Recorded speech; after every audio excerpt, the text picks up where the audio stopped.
सुरुवातीला आपल्या सर्वांना या ठिकाणी दादा संबोधित करतायत. आदरणीय शरदादा या ठिकाणी आपल्याला संबोधित करतात. छत्रपती शिवाजी महाराज की जय. एक मिनिट दादा.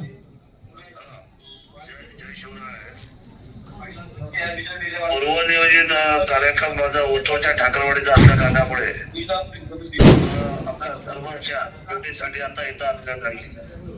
परंतु मला आपल्या सर्वांना हे सांगायचं की धनुष्यबाण या निशाणीवर ज्या पद्धतीने संपूर्ण जिल्ह्यामध्ये आज आपण एक वेगळ्या पद्धतीने निवडणूक लढवतोय आणि जबाबदारी माझ्या खांद्यावर आहे. माझी विनंती आहे त्या आपल्या पिंपळवंडी आळे गटामधल्या सर्व शिवसैनिकांना, आपण सर्वांनी ही निवडणूक अतिशय खांद्यावर घेऊन अतिशय यशस्वीपणे ही निवडणूक लढवावी आणि सर्वात जास्त मताधिक्याने हा गट आपण सर्वांनी निवडून आणायचा आहे आणि हा संपूर्ण गट निवडून आणून यशस्वी पद्धतीची त्या ठिकाणी आपण मोहीम राबवायची आहे.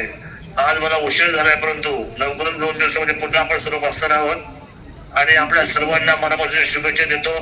जिल्हा परिषदेचे सदस्य आणि दोन्ही पंचायत समिती सदस्य निवडून आणण्यासाठी आपण सर्वांनी कंबर कसली पाहिजे, कारण या तालुक्यामधून 8च्या 8 जिल्हा परिषद सदस्य धनुष्यबाण आणि 16च्या 16 पंचायत समिती सदस्य धनुष्यबाण अशा पद्धतीचा विजय आपल्याला मिळवणं फार गरजेचं आहे. मी आदरणीय शिवसैनिकांना, माझ्या सर्व सहकाऱ्यांना मनापासून धन्यवाद व्यक्त करतो आणि आपल्याला मनापासून शुभेच्छा देतो. जय शिवराय. धन्यवाद.